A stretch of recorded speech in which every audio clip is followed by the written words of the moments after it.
Bueno, estamos aquí en este capítulo de entrevistas con el Baluarte. Estamos acá con los compañeros Fermín Turia de el Frente Obrero, el compañero Carlos, para que te presentes. Mucho gusto, buenas noches con todos. Mi nombre es Carlos Rivadeneira, abogado, magíster por la Universidad Carlos III de Madrid. Desde Ecuador les mando un saludo muy fraterno a todos. Carlos, como vieron, nos está acompañando desde Ecuador y estamos conversando con él por lo que ha sucedido recientemente. Me imagino que todo el mundo está al tanto todavía del asesinato del candidato Fernando Villavicencio en Ecuador recientemente. Era un candidato importante, tengo entendido, creo que era el que ocupaba el quinto lugar en las encuestas, ¿sí? Pero este escenario de violencia no es ajeno al ecuatoriano, o sea, esto no es nuevo, ha estado ocurriendo desde hace ya bastante tiempo. ¿Qué me puedes comentar acerca de esto que se viene dando? Por supuesto que sí. Antes que nada quisiera presentar un antecedente respecto al eje de violencia que estamos viviendo actualmente en el Ecuador. Es sumamente complicado puesto que venimos de una muerte cruzada que constitucionalmente está reconocida en el Ecuador, que implica que se llamen a elecciones anticipadas, puesto que no existe la gobernabilidad suficiente para el gobierno, el cual debe salir y debe llamarse a nuevas elecciones para que la Asamblea Nacional y el Ejecutivo puedan trabajar en concordancia y tengan una viabilidad en cuanto a las leyes y a la gobernanza que debe existir en el país. Esto ha desembocado una grave inestabilidad política dentro del país, puesto que venimos de un gobierno de derecha y estamos en una transición hacia la centroizquierda dentro de los candidatos que actualmente encontramos. Y Fernando Villavicencio había subido dentro de las encuestas oficiales más o menos en el tercero y segundo lugar, tendiente a llegar a una segunda vuelta electoral básicamente con el candidato más fuerte que es del correísmo. Sin embargo, esta muerte y este asesinato es producto de la grave interferencia de los carteles internacionales dentro del país. Actualmente el índice de criminalidad en el Ecuador es 7 de cada 10 hombres mueren alrededor de sicariato y de muertes violentas en los puertos principales del país, puesto que las sucursales del crimen organizado se ha vuelto el Ecuador respecto de la influencia que tiene el cartel de Sinaloa, la mafia albanesa. Incluso tenemos registros de que existe mafia italiana dentro del país que tienen sus vínculos con estas organizaciones para el envío de droga hacia Europa. Entonces, este tema ha generado un tema sumamente preocupante, puesto que no solo es el candidato que podía haber llegado a una eventual segunda vuelta, sino que además es un candidato que ha sido férreo denunciante y perseguía básicamente actos de corrupción del gobierno de Rafael Correa, el cual se demostró tenía vínculos con las FARC, con las guerrillas respecto al financiamiento que tenían sus campañas electorales, y estábamos a próximos de un debate. Entonces esta muerte violenta se da posterior al asesinato del alcalde de Manta también, que es una ciudad portuaria dentro del país, y además también la muerte del director de aduanas dentro del Ecuador. Entonces son muertes que eventualmente tienen un hilo conductor respecto de las grandes mafias que actualmente existen y además de quienes se sienten incomodados, como en un Colombia de los 80, por la nueva situación política que estaba a miras a cambiar dentro del esquema político ecuatoriano. ¿Cómo modifica el panorama político? Porque las elecciones son apenas, creo que son a 9, 8 días, faltan para las elecciones, que Sí, es la semana que viene.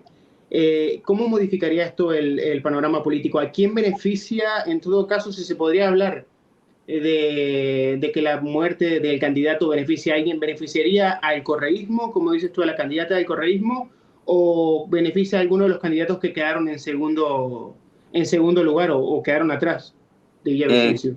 realmente el asesinato que sufrió el candidato Fernando Villavicencio tiene dos tintes. El primero, respecto a que este mismo había denunciado días atrás que había sido amenazado por parte de una fuerte organización criminal dentro del Ecuador, que nuevamente tenemos a entender que tiene vínculos con el gobierno de Rafael Correa, o se ha podido demostrar que ha tenido estos vínculos. Entonces, ha existido dentro de la política ecuatoriana un silencio absoluto respecto de la candidata que actualmente presenta el correísmo. un silencio y una manifestación de la ciudadanía hacia un rechazo absoluto por parte de este partido. Por las primeras reacciones se puede medir que el segundo candidato, que estaba por pocos puntos superior a Fernando Villavicencio, que es el candidato Otto Sonel-Hosner, este ha tenido un mayor impacto respecto a las nuevas encuestas. Ha subido entre 2 y 2,5 puntos en cuanto a su capacidad de acceder a la segunda vuelta. Mientras que Luisa González, que es la candidata del correísmo, se ha visto afectada entre un 1 y 1,70% respecto a su aceptación, que gira en torno al 20 y el 25% de rechazo por parte de la ciudadanía, puesto que, como les manifestaba, estas denuncias constantes al correísmo por parte de Fernando Villavicencio y además las diferentes posturas que tenía su partido político en cuanto a develar en el debate político que existe este fin de semana, el domingo para ser precisos, de dar a conocer nuevos hechos que vinculan al expresidente Correa y a los partidarios de este partido, no solo al problema que se está viviendo en Colombia con Gustavo Petro, sino que además ha existido nuevos casos de corrupción, por lo cual los puntos del correísmo ha bajado sustancialmente y el segundo candidato, como les manifiesto, Otto Sonel-Hosner, ha tenido una mayor proyección para llegar a segunda vuelta. También se llama culpable a Correa por lo que ocurrió durante su gobierno. Creo que hoy leí en varios tweets que la situación actual de violencia del país tiene que ver con lo que ocurrió durante el gobierno de Correa, por el ingreso de personas sin que se verificara su perfil, en la pacificación de algunas, o el proceso de pacificación de algunos de grupos delincuenciales como los Lobos, si no me equivoco, que no tuvieron éxito y que fueron simplemente una fachada. ¿Piensas que existe esa dirección directa del correísmo con el movimiento, con los grupos criminales? O sea, a ese nivel que hay un narcoestado, o sea, no un narcoestado, pero sí narcopolíticos. Sí, ¿sí? sí, eventualmente me atrevería a decir, por los hechos y por la vinculación política que también que he ejercido dentro del Ecuador, dentro del Parlamento Nacional, donde trabajaba anteriormente, puedo afirmar que el Ecuador como Estado vive una narcopolítica, vive una triste realidad en cuanto a la influencia del crimen organizado, no solo a nivel gubernamental y no solo respecto del presidente Correa, sino también ha contaminado a tal punto de que existen narcogenerales dentro de las Fuerzas Armadas y Policía Nacional que tienen una participación constante con el crimen organizado. Creería yo que este proceso de pacificación y aumento de violencia es fruto no solo de 10 años que vivimos atrás respecto del correísmo, pero tampoco podemos hacerlo responsable de todo lo que se encuentra pasando. La realidad actual termina justificando que los errores han venido siendo más allá de hace 25 años, cuando el Ecuador ha permitido que no solo se establezca como un país de acopio o de tránsito de la droga, sino que actualmente es por parte de la fragilidad de las instituciones, de los operadores de justicia y de una justicia muy lenta y deteriorada, que existe esta permisibilidad en cuanto a permitir que el crimen organizado gane espacio, y ha ganado espacio durante los últimos 25 años, como les manifiesto, por esta fragilidad de las instituciones y esta difícil percepción que tienen los gobiernos de atender el problema de raíz, que es la desigualdad social que vive el Ecuador. Es la falta de comprensión que el problema no solo gira en torno a la violencia, sino a la negligencia por parte de un gobierno de establecer ejes económicos, ejes educativos sólidos que permitan erradicar estas prácticas dentro de las nuevas generaciones, porque no sé si es muy conocido ya en España, pero actualmente la tasa de sicarios dentro del país, en el Ecuador, radica entre los 13 y 16 años de edad, lo que involucra que estos niños y estos jóvenes ven el camino de la delincuencia como la única opción de vida que tienen para salir de la pobreza y de las necesidades que actualmente viven.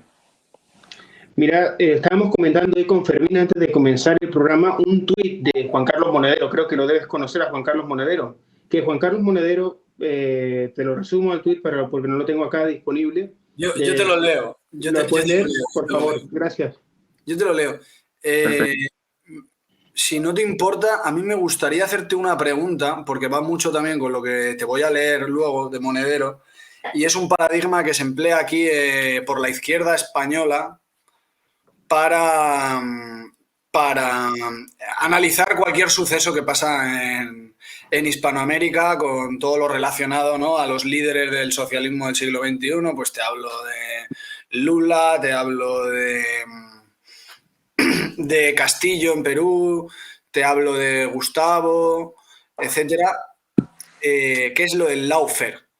Entonces, como abogado, ¿qué opinión tienes respecto a eso? O sea, ¿tú crees que los procesos judiciales en Ecuador, al menos, ya no hablamos de lo que pueda pasar pues en Brasil o en Colombia o mucho menos en Venezuela, ¿tú crees que son con garantías? ¿Tú crees que Correa hubiese tenido un juicio justo? ¿Crees que es verdad? Lo digo porque es aquí en Europa la izquierda más no pues posmoderna de su ala, pues tipo Podemos, etcétera, niegan todas estas acusaciones, siempre. Como por ejemplo con Cristina Kirchner, etcétera, siempre es todo como una conspiración de las élites atlantistas, norteamericanas, bla, bla, bla. Entonces, esa referencia me interesa. Bueno, la pregunta es interesante porque, claro, como supongo en España, la transición política que viven los países de Hispanoamérica es sumamente grave porque no existe una transición oportuna en cuanto a los regímenes de gobierno y su ideología como tal para tener una verdadera democracia, se podría decir, puesto que los procesos judiciales, y nuevamente caigo en esto, la fragilidad de nuestra justicia y de nuestras instituciones radica en que la justicia se vuelve el instrumento de persecución del gobierno de turno. Y esto se ha identificado y sigue pasando lamentablemente. Los procesos, sin embargo, considero que a raíz de que ingresó Lenín Moreno al gobierno, esta justicia dejó de ser, como podríamos argumentar, en la época de Correa esta tenía nombre y apellido y perseguía a quienes del Ejecutivo manifestaba un interés en hacerlo. Sin embargo, a raíz de que Lenín Moreno se desvinculó del correísmo, la justicia fue mucho más independiente en este aspecto. Yo creo que los procesos se llevaron con las garantías suficientes. Creo que los procesos también se argumentaron con las pruebas y los hechos tuvieron una concordancia tal que los jueces no tuvieron miras a dudar respecto de la participación activa de los autores y partícipes dentro de este delito. Recordemos que en el Ecuador este delito se puede juzgar en ausencia. Quizás este es un tema controversial que personalmente no soy partidario. Sin embargo, a través de esta garantía constitucional se juzgó al presidente Correa y dentro de los procesos no consideraría que sería una persecución por parte de las élites, sino más bien considero que es el primer paso hacia un respiro que vivió el país de tener secuestrada la justicia por 10 años, puesto que, como ustedes se podrán vincular en Twitter o en el Internet, los casos que se desarrollaban anteriormente no tenían ni siquiera una causa y unos hechos fijos para perseguir. Y con el presidente Correa esto se cambió totalmente, puesto que no solo intervino asesoría penal internacional, sino que se comprobó con jueces que no tenían tela de duda respecto a su preparación académica y a su camino como operadores de justicia, duda alguna, siendo gente muy honorable en cuanto a la Corte Suprema del país, que se desarrolló con todas las garantías y sobre todo que se tomó incluso más de las que debía, al tratarse de la primera vez que se estaba juzgando a un vicepresidente y a un presidente dentro de un proceso judicial. Bueno, en todo caso, ¿no? O sea, claro, el argumento está un poco viciado, porque para ellos solo es lawfare cuando son los suyos. O sea, es decir, cuando es al contrario y se juzga a la supuesta derecha, ya te comenté, ¿no, Carlos, tú que me conoces, que nosotros en lo de la izquierda y la derecha que no nos tragamos nada ya de este tema. Y bueno, yo creo que allí en Hispanoamérica todavía las diferencias son menores, ¿no?, entre unas camarillas y otras que se suceden. Pero claro, nosotros aquí desde España también ponemos un poco el foco. Nosotros entendemos que es trascendente, ¿no? Aquí en España han abierto telediarios con la muerte del candidato de Ecuador y demás. Y sin embargo, apenas tuvo repercusión cuando el año pasado, pues creo que se saldó con 9 muertos, ¿no? Las protestas. La gente cree que es solo de los indígenas, pero también fue del movimiento estudiantil y del movimiento obrero. Obrero. La situación a nivel de violencia política, no solo del crimen organizado, sino también del Estado, yo creo que es algo que nosotros desde aquí tenemos que poner también en valor, ¿no? Como este conflicto político. Otro de los mitos de la izquierda que nosotros señalamos mucho en nuestro contexto, y más aún si cabe, ¿no? En los contextos en Hispanoamérica, es el tema de que muchas veces desde posiciones revolucionarias aquí, Carlos, se defiende que cuanto peor, mejor. Es decir, cuanto más inestabilidad, más cambios profundos van a haber, pero no tienen por qué ser en un sentido de progreso. Claro, es decir, a la gente le choca mucho, ¿no? Que nosotros, por ejemplo, no saltemos con el tema de Bukele, como hacen otras organizaciones aquí, al margen del contenido, en el sentido de intentar solucionar de raíz el problema del crimen organizado. El crimen organizado no es ni de izquierdas ni de derechas. O sea, a mí el tema de que lo intenten plantear como el correísmo, al final los brazos políticos de cualquier sistema político lo utilizan como una manera de consolidarse, sobre todo cuando son cupos de poder. Entonces, en ese sentido, yo creo que puede ser empleado tanto por un lado como por otro, dependiendo de la coyuntura y de lo que le interese también a las distintas facciones del crimen organizado, porque el crimen organizado no es uno, no es un ente, no es una conspiración ahí judeo-masónica, comunista, no sé qué. Entonces, claro, en ese sentido, quien sale perdiendo siempre, porque en un momento coyuntural pierde el correísmo o la facción más oficialista, ¿no?, que hay ahora en el Estado, pero los que pierden siempre son los trabajadores.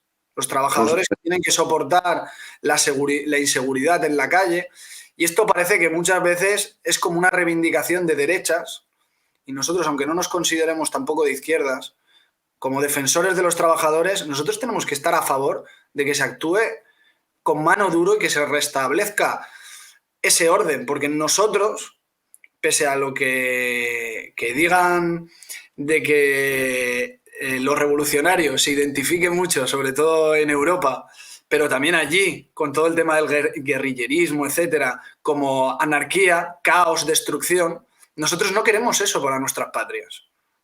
Nosotros queremos un orden diferente, nosotros queremos más poder de los trabajadores, obviamente, y mejores condiciones de vida, y más igualdad. ¿Y en qué favorece eso el crimen organizado? En absolutamente nada.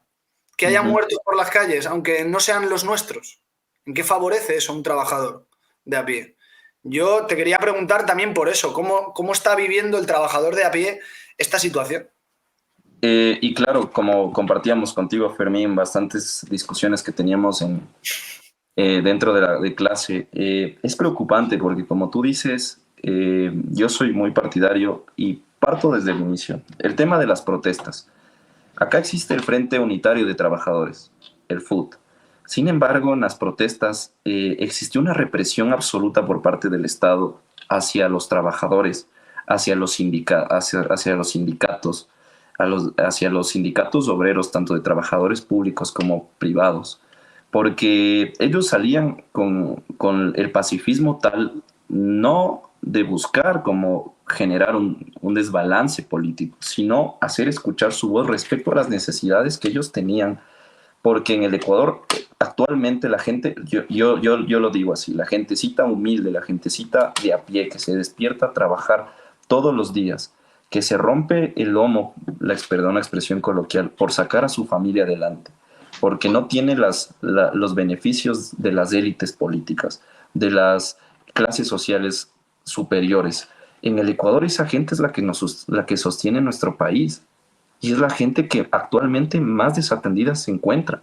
Es la gente que poco a poco se despierta todos los días haciendo lo mismo, buscando un mejor porvenir de sus hijos, y encuentran un Estado fallido que a través de las élites políticas y las peleas que se desarrollan, el asesinato de un candidato, la influencia del crimen organizado, ellos sufren a primera medida lo que existe dentro de un Estado fallido, con una desatención, primero, como les decía, en salud, una desatención en sus derechos. Existe un retraso en cuanto a los derechos y al reconocimiento de los derechos, por ejemplo, de los trabajadores dentro del sector agropecuario, dentro del sector ganadero. Ellos sufren la existencia de mafias intermediarias. Que les pongan un contexto. Los trabajadores son aquellos que se despiertan día a día, trabajan el campo, trabajan al ganado, producen leche, producen flores, y llega el intermediario y, por ejemplo, por una caja de banano les dan $7, cuando el banano se está exportando a más de 32, $35, incluso euros. Eso se llevan las grandes corporaciones, los intermediarios, y el agricultor, el pequeño productor, termina sufriendo las consecuencias. Y eso es una problemática que, como les digo, económica, no nos soluciona los conflictos y la inseguridad. Eso lo soluciona cortando la crisis de raíz, y es dándole la capacidad y el poder de luchar, de reconocer sus derechos y darles esa participación activa a los trabajadores. Porque la seguridad es algo que nos afecta a todos, pero estoy seguro que le afecta menos a quien puede movilizarse en un auto, en un bus, o a quien tiene que despertarse a las 5 de la mañana y volver a las 7 de la noche en tren a su casa. Vive alejado del campo, cuando puedes pagarte una seguridad, o cuando puedes tener una policía al lado, o vives en un conjunto residencial con guardia de seguridad. Ellos sufrirán menos a los trabajadores que están desatendidos y día a día son asaltados en la calle, día a día son asesinados, porque ahorita estamos no quiero decir que la vida de uno vale más que la de la otra, pero estamos consternados por la muerte de un candidato presidencial. Sin embargo, hay gente que muere todos los días, y es gente que no tiene nada que ver con el conflicto de las mafias, y es gente trabajadora que está retornando a su trabajo, que le matan en un bus por robarle un celular, que le asesinan de la nada a golpes por no dejarse llevar por no dejarse quitar el sueldo que tanto trabajo le ha generado. Entonces, yo creo que la clase trabajadora y la clase media baja dentro del Ecuador es la que más está sufriendo actualmente, porque incluso no tenemos la capacidad de desempleo ni de pagarle los salarios justos que ellos se merecen. Te leo el tuit, Hugo. Sí, por favor. Y lo comentamos. Vale, Juan Carlos Monedero, que además Hugo tiene bastantes anécdotas con este señor, ¿eh? Este señor perverso. Son una de esas para entretener. Vale, te leo, ¿eh? ¿Cuánto dura el daño que crea la derecha? El daño de Hitler. Solo duró sus 12 años de gobierno. Ecuador, con Rafael Correa, era un país de paz. Con Lasso asesinan a candidatos. Donde gobiernan acaban con la igualdad, acaban con el agua, con los bosques, la convivencia, votos que matan. Fuerte, muy fuerte.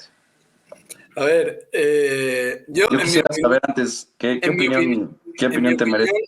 Es muy triste, es muy triste una posición tan populista y demagoga, porque obviamente él es uno de los promotores del correísmo. Entonces, se calla como esta situación también, como has explicado tú con anterioridad, está propiciada también por las decisiones que se tomaron. El líder que han asesinado, le guste o no, es de derecha. O sea, no es un candidato correísta. O sea, le hubiese encantado para que fuera el mártir. Pero claro, echarle la culpa, sin prueba ninguna, al presidente actual de Ecuador, y diciendo que prácticamente que votarle a él es votar muerte, pues... Es un discurso sin argumento sólido realmente. Sí. No sé si leíste el tuit que puso Ayuso también, ¿no? Que había sido que Villavicencio era un mártir de la ultraizquierda que dominaba el narco correísta, ¿sí? O la ultraizquierda que dominaba el crimen en Ecuador. El crimen. Sí, yo creo que como mencionábamos anteriormente, esto es pescar a río revuelto. Y ahorita en el Ecuador deberían ver las cosas que salen en Twitter.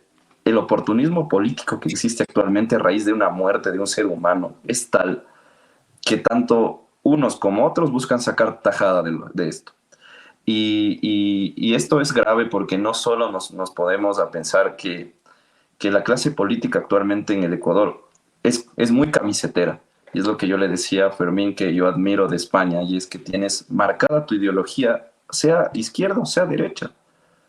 Sí, mientras que en Ecuador hoy día amaneces izquierdo, mañana amaneces derecho, luego te pones un poco centro derecha, luego dices no, que las ideologías están mal y que lo poquito de la una, lo poquito de la otra, y somos así blandos al punto de que nuestro Estado termina siendo blando, termina siendo, no termina decidiéndose qué mismo es y qué políticas de Estado planean buscar.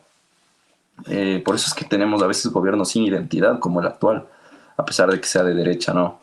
Pero me parece triste porque este discurso populista es el discurso populista que se sigue manejando actualmente por parte no solo del Correato, sino de todos los candidatos. Todos los candidatos ahora lo más sencillo es argumentar que el gobierno actual es el que se ha tenido de sangre cuando no es cierto, cuando la seguridad en el Ecuador ha sido una papa caliente que ha venido de mano en mano pasándose de gobierno a gobierno y en el actual ha reventado y ha explotado. Pero este tuit yo considero que no se basa en argumentos sólidos, que no se basa en la historia que ha vivido nuestro país, sobre todo porque tiene el conocimiento de que al ser un precursor del tema de la ideología correísta, tiene 10 años en la cabeza de historia y de todo lo que ha sucedido y ha tenido que haber pasado para que dentro de esos 10 años, aquí en el 2023, haya tenido una masacre en las cárceles de más de 250 muertos. Existan actualmente ingresando a criminalística entre 1.000 y 1.500 semanalmente personas asesinadas dentro del crimen organizado. Entonces, no podemos decir que esto se basó en 2 años de gobierno del presidente Lasso, tampoco. Tenemos, ¿Y Hitler tampoco? tampoco. Entonces, no podemos estigmatizar que la violencia actual que vive el Ecuador se construyó en 2 años, cuando esto tiene mucho más atrás que analizarse y tiene mucho más que ver las fracturas que como Estado actualmente, me atrevo a decir, han salido a la luz. Carlos, ¿qué esperas que pase ahora el próximo domingo? Ya a modo de conclusión. Muchas gracias, ¿no? En realidad, yo, a mi lectura política actual que está en el Ecuador, tengo dos escenarios en realidad. El primero es, no quisiera decir todavía mi postura en general política porque estoy pensándola todavía muy bien, puesto que mi candidato no va a llegar ni al 6%, creo yo, efectivamente.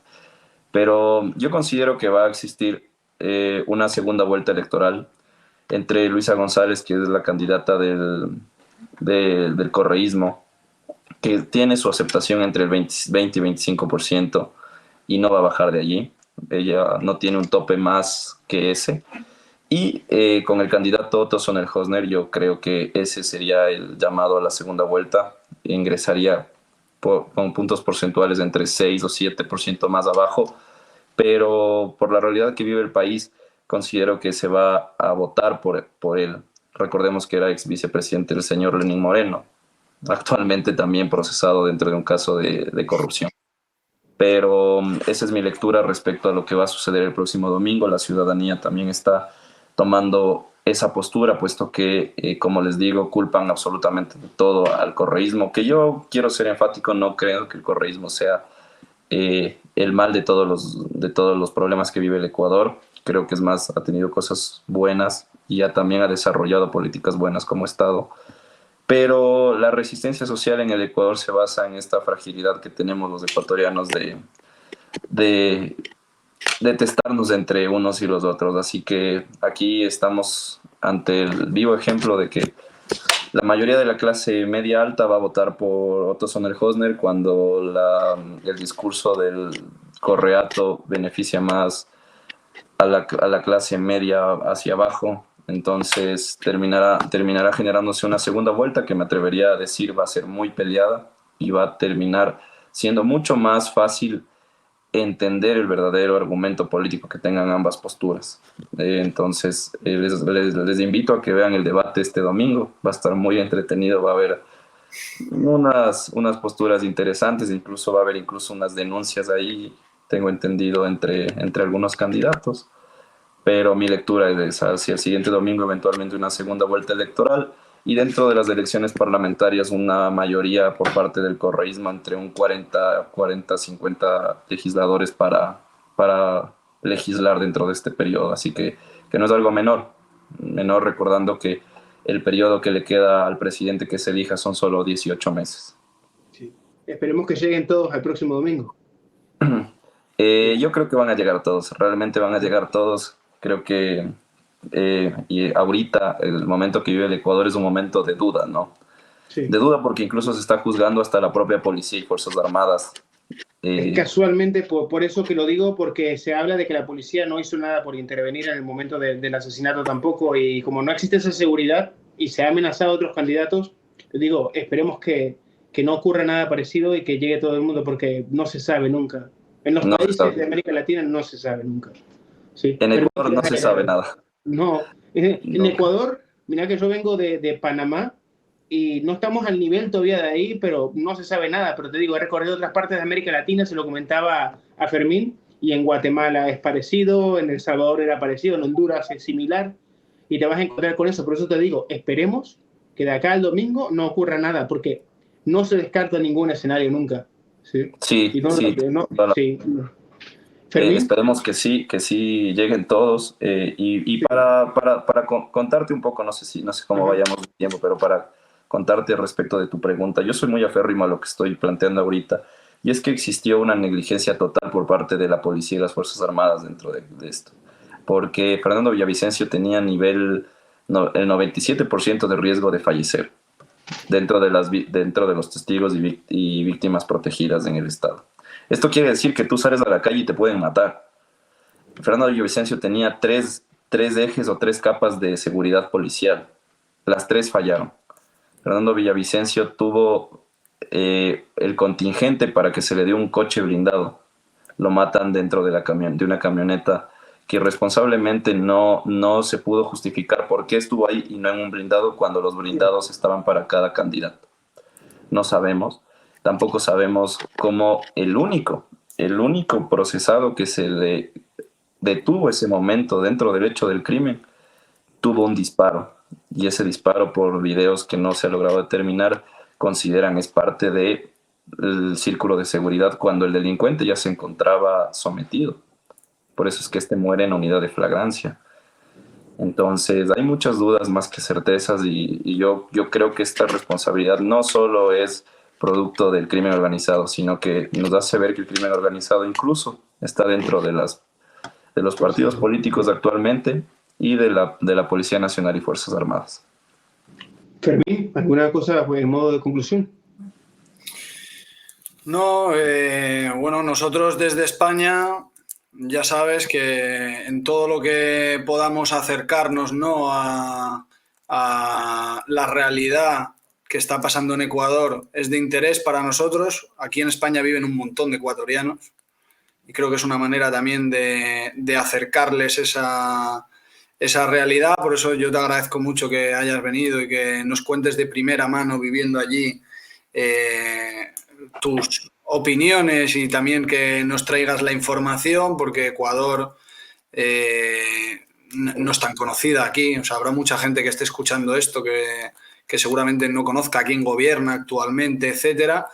Pero bueno, la realidad, y yo me quedo con eso, es que el problema del crimen organizado se ve allí con una mayor intensidad, y nosotros desde aquí, además de, por supuesto, solidarizarnos, y nosotros vamos a seguir apoyando al movimiento obrero de allí, intentando hacer contactos para poder hacer una solidaridad efectiva, también que sirva de ejemplo a mucha gente de España, que este problema, ¿no?, del crimen organizado, del aumento de la delincuencia y de la inseguridad, es un tema tabú total entre la supuesta izquierda y hablan de que directamente hablar de estos temas o hablar de que la policía tiene que estar bien equipada, hablar de que hace falta recursos contra el crimen organizado, de que hay que evitar determinados desplazamientos, ¿no?, y flujos de migración sin saber y sin tener ni siquiera identificada a esas personas